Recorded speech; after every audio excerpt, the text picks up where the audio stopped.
What is good, y'all? It's Jay Coffee Talk. Tapping back in with another one, y'all. How you guys doing? You see it's Coffee, different channel, same content. This was my secondary channel. I uploaded some WWE content, some sports content, but for the time being, we bringing you our regular scheduled program over here. Much love to all my supporters. Make sure you subscribe to this one as well. But let's get right into the topics. So peep it, y'all. First up, okay, Mac Phipps. Mac, formerly of No Limit, but I guess he's a No Limit soldier for life. You feel me? Because he tapped in with Master P, Silk the Shocker since he came home. And for real, I'm real happy to see this dude come home, man. That like such a shaky case. We've been covering it on my main channel, many blogs about this. And they hit this man with 20 years off that, shaky ass case, no evidence really. Someone else came forward and confessed to the crime. And, long story, but even after the fact, just recently this year when they came forward and pretty much said, we're going to let you go, that took like another 6 months, but it's just good to see him home. But aside from tapping in with some, No Limit soldiers and everything, we see he got up with Mannie Fresh, formerly of Cash Money. And I think that's dope, man. It's you know what I'm saying? We live in this world where there's a lot of fake-ish going on. And, people, oh, that's my man, that's my guy, this, that, and the third, But it seems a lot of people really are taking, their time to come and get with Mac and see how he's doing. And more than likely, they're presenting him with different opportunities and things like that. You know what I'm saying? Like, people ain't just saying, yo, welcome home, Mac. They're taking the time to go see him in person and really fuck with him. And I'm happy to see that. As y'all see in this picture, that's Mac with Mannie Fresh and, Mac's son as well. And speaking of Mannie Fresh, man, I've been reporting about the, Juve, that vax that thing up thing. We got to be careful with that one, you feel me? But, a lot of people were curious, myself included, like, what prompted Juvenile to do that? Was he given a check? Was this just something he was doing on his own? As he's came out and said, he's just trying to save lives is why he's doing it. Y'all can hit the comments with your thoughts on that. But, yo, I didn't even peep originally that in the Vax That Thing video, Mannie Fresh was in there with Juvie. It's cool, too, that they actually, in one scene, it looks like they're at them same b-ball courts at the same park from the original Back That Thing Up video. You know what I'm saying? But it's wild, right? Because Juvenile has a odd relationship with Cash Money Records. As we know, a lot of people have left the label. Juvenile's left and came back numerous times. He went and started his own thing, came back. I want to say he's left and come back to Cash Money like 3 times. I can definitely say 2 for sure, no question. But his current status, I don't know. We see him rocking like Cash Money chains and whatnot. But then Mannie Fresh, it was, but aside from Mannie Fresh, like we said, Juvie done left, right? BG, Free BG, you know what I mean? Hold Your Head, man. One of my favorites on Cash Money of all time. We see Turk ain't, a part of Cash Money at the moment. Like, a lot of people have came and went and whatnot. But when I saw Mannie Fresh leave, that ish was crazy to me. Like, I was really shocked, as him and the big timers, Fresh and Stunner, we shine like we like brothers. We shine like paint. Daddy, it's our summer. You know what I mean? When I saw Mannie Fresh leave, I was like, damn, that's wild to me. But here we see him tapping in with Juvie. I don't know. Like, will we ever see a full reconciliation, or is baby just really doing people wrong with them checks like we've always heard? But Mannie Fresh, for the longest time on Cash Money early on, in the early days of Cash Money, it would be rare that you would see people featured on a Cash Money project who weren't Cash Money. Like I remember UGK was featured on one of their really early projects. I forget whose album it was. And the same thing with production. Like, a lot of the production was strictly Mannie Fresh. They kept it in-house. So like I said, when he left, it was just like, damn, you know what I mean? And then it just pops in my head, if y'all remember that very unfortunate, sad situation where a sister, I believe, lost her life. That was always bugged out to me. Like, what the fuck was going on there? There was ransoms involved and everything. But Mannie used to have them beats, and he would really kill it on the hooks. Like, what's one that's just popping my head right off the rip, man? Right when Lil Wayne started transitioning from just Hot Boy Lil Wayne into the Wheezy we know today, like very early on in that transition on the Carter, y'all remember, put your hands on your knees and bend your rump. Put your back in, back out, do the hump. Oh, whoa, dee. Oh, whoa, that's. Bring it back from the bottom of the map. And on that, y'all remember, shine from my head down to my shoes. Skirt, not 22s. Like, he used to kill them hooks, man. But here we see Mac with Mannie fresh. Mannie's happening with Juvie. What do y'all think? Hit the comments with your thoughts on all that. On Mac, on Cash Money, on all the drama over the years. Like, tap in. Let's discuss it all. But next up,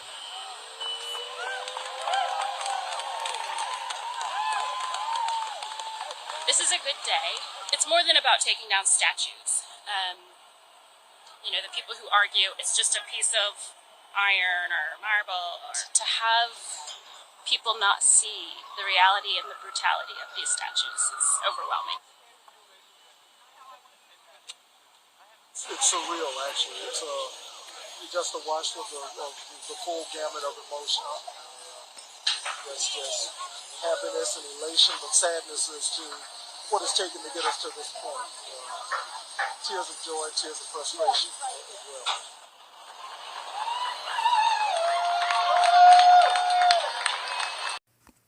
all right, so y'all see that news clip, that footage, Charlottesville, Virginia. They pulled down 3 statues, Robert E. Lee, the Lewis and Clark and Sacagawea statues. And real quick, before I move along, you know what's wild about this? They actually, by law, I guess, have to solicit other people and say, hey, does anyone want to take these statues off our hand? Like, because it's like, where do the statues go? Do they get destroyed? Do they just go chill in the cut somewhere? Like, I remember back in the day where I lived locally, there used to be this, like, big ass fenced in yard in the cut on a highway that you could see, where you would see like old things from parks and stuff like that just in the cut over there. Like, the city just held on to them. You know what I mean? It was like the place where old monuments and park stuff went to die. You feel me? But these statues, I guess, actually may end up in a place just like that, or who knows? As stated, the law says they got to be solicited. Someone, like, will they pop up somewhere else? Will some Confederate collector put up a bag and say, yo, give them to me, I'm gonna put them on my front lawn? Who fucking knows at the end of the day, But peep it, y'all. One of our favorite people to cover in the news on this channel chimed in about this, and y'all know who we're talking about. WACK100. And once again, WACK, stop dodging J Coffee talk. You feel me? If you want to get in there, you know what I mean? Line that fight up. You get in the paint. You might get painted by a blogger. But people, y'all, I need you guys to really tap in the comments on this one. As y'all know, and if you don't know, if you're new to J Coffee Talk, it's all about hearing what the people got to say on this channel.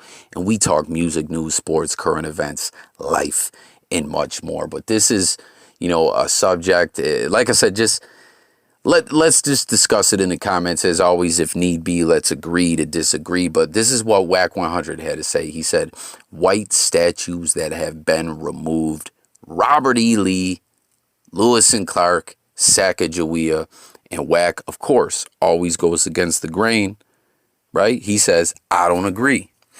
Now, listen to what WACK said, why, his reasoning. And y'all let me know, like I said. Now, I'm just flunking around, messing with WACK a little bit or whatever. But that is, maybe he's not going against the grain. Maybe let's hear what he's got to say. He says, history is history, whether we like it or not. If slaves were never brought from Africa, we wouldn't be here today as we are. The struggles, the progress, the pain, the gain, all represent who we are as people. So I feel the statues need to be there to bring value to the statues of our leaders like Martin Luther King Jr., Dr. Martin Luther King Jr. WACK forgot to put the doctor on there. And then he says, it shows the transitions. the transition and years to come, there will be more black leaders whose works and effort grant another statue. Taking these white statues down, taking these white statues down takes away from our light of progress today. Keep them up. Our children need to know what they're capable of and what their bloodline went through to make this world possible today. Your thoughts. And then Wax in the comment argue with someone about something about Native Americans are not Africans. And I believe that's probably from someone saying about Sacagawea, being on a statue, being Native American and everything. And as I always let y'all know, Jay Coffee Talks got a lot of Native American family, Native in the bloodline and whatnot. But peep it, man. What do you guys think about this? Like, dead serious, not even trying to clown Wack. You know what I mean? I was just having my little fun or whatever. As y'all know, he done made it his business to harass and threaten Jay Coffee Talk numerous times, but he won't take that boxing match with Coffee. But anyways, like I said, I just need a little while to train and we could get it. But anyways, I don't know, like, what is your guys' thoughts? Now, first up, real quick, I just want to throw out there what Wack's saying about slavery and everything.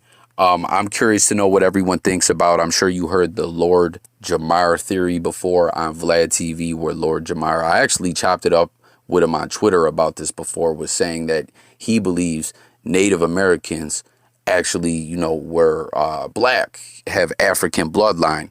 But when it comes to Native Americans, different tribes have different bloodlines. You know what I'm saying? Across the map, it's a very complex thing to even try to break down. But I definitely believe there is Native tribes that do have descend from or were mixed with black at some point in time in Latino. It's like the same thing where a lot of different countries where there may be islands, there's a lot of different genetic backgrounds and stuff mixed in through there. So, but Lord Jamar's theory was that the whole, the black man was only in America because of slavery was false. That Native Americans, the original Native American, Lord Jamar theorizes, was black. He says you can go look at some statues, and some of the statues were damaged to try and hide that. I mean, at the end of the day, man, the history of mankind has been going on for so long. Things can only be traced back so far as to who was really where and who mixed with who and everything. Like, it's a deep conversation, what I'm saying, in this whole topic part of this video. So just chime in with your thoughts. Like, this ain't meant to be controversial. We're just chopping it up here. You feel me? But when it comes to the statues, what is everyone's thoughts? Are you for those statues coming down? Do you feel that they needed to come down as we know recently, just a few years back, where the Robert E. Lee statue was a white supremacist, ran over a bunch of people. He's serving a life sentence right now. Very, very tragic, horrible, hate-fueled moment. Killed people, you know what I mean? Very disgusting, disturbing. As you know, over here on Jay Coffee Talk, we don't rock with none of that hate. But at the same time, you hear Wack saying, nah, don't rewrite history. Leave the statues up so people can really know what really happened. As we know, history is always written by whoever has the pen, or, you know what I'm saying? There's just a lot of things in history, even recently, that are debated and disputed as, nah, that ain't exactly how it went down. So Wack feels it's important the statue stay up so people know everything that's went down, and all the progress that's been made and whatnot. Y'all hit the comments and let me know what you guys think. But peep it, Glasses Malone tapped in. And listen, y'all, I fuck with Glasses Malone. Like, his music is dope. I haven't really heard nothing new from him in a while. That Tupac Must Die record and video was very, very controversial. But I've chopped it up with him numerous times. I was supposed to interview him at one point. Yo, Glasses, if you happen to hear this, shout out Glasses Malone. You ever gonna let Jay Coffee Talk get that interview? We had a lot of interesting conversations. You feel me? Like, he confirmed where 50 Cent flucked up a deal for Spider Loc back in the day to get a record out through Who Bang, and that there was a budget where Spider Low could have put out a joint venture through Who Banging with Mac 10, but Glasses Malone ended up getting the budget.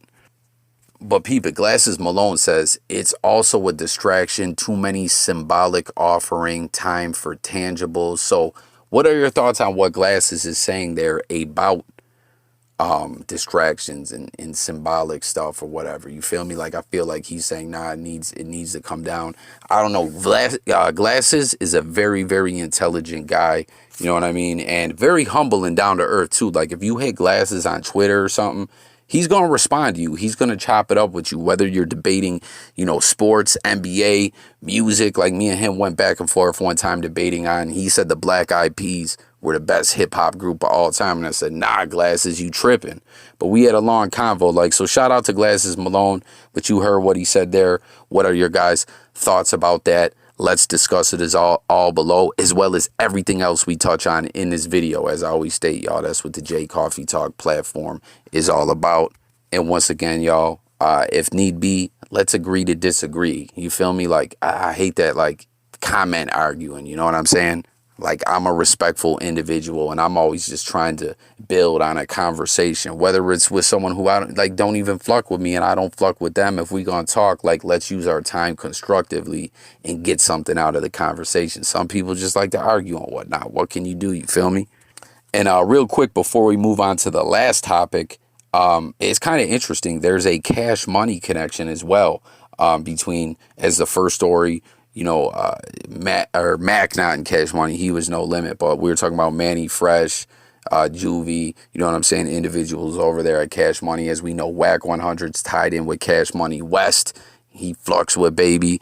And then Glasses Malone at one point in time was signed to Cash Money Records. So it's just kind of interesting, that Cash Money connection. But moving on real quick to the last topic. Tap in, let's talk, as I've been covering on the channel. You know what I'm saying? Blueface got this bare knuckle fighting championship match coming up with this Kane Trulio dude or whatever from TikTok. But in the meantime, leading up to the fight, him and 6ix9ine been going at it, trolling each other. You know what I'm saying? He's telling 6ix9ine, pay your child support, help out your homeless dad, stop beating up your baby's mom. 6ix9ine's clowning him about getting a jeweler name tatted on his head. He made a skit and whatnot. And listen, if y'all haven't seen my previous videos, I personally think this is all propaganda, and WACK100 is masterminding this little beef between 6ix9ine and Blueface to line up the next boxing match. You feel me? As I feel like they would probably get a serious bag off that, like Blueface for 6ix9ine, and you know what I mean? There's so many ways they can try to spin this to get heat and promo going for the fight. And then on top of it, all the trolling they're doing right now. But listen, Blueface's Instagram got deleted once again. Like, this dude stays getting his IGs pulled down or shadow banned. It's kind of odd too, because WACK100's got the plug with everything, but he can't seem to help Blueface keep his page up. But check this out, y'all. I don't fuck with 6ix9ine at all by any means, but this joke that this man said, yo, was fucking hilarious. He told Blueface, yo, my man, why don't you tattoo Instagram on your head too, and then maybe you won't have these problems. And I just had to take a laugh at that one. Even though I don't fuck with 6ix9ine at all, I thought that ish was funny. But hit the comments, let me know what you guys think. Did you think that was a funny ass joke? And do you think that this is some propaganda and this is all lined up to hype up a possible fight between Blueface and 6ix9ine? Or do y'all think they just really going at it with each other? You know what I mean? But that's all I got on this one, guys. I held y'all for a while as we're hitting like the 20-minute mark. But that's how we do it on J Coffee Talk. You feel me? This is that podcast-like platform to fuck with y'all, to hear what the people got to say as we talk music, news, sports, current events, life, and much more every day. Like I said, for the time being, we got to, we're over here, put the content up. So make sure you're subscribed here. Go watch some. If you're new, you're just finding me, you'll see the J Coffee Talk channel pinned below. Go over there, watch some videos. We got a lot of content, y'all. Stay tuned for the live streams where you can tap in, call in, talk to J Coffee Talk. I thank y'all for watching, and I'm up out of here. Peace.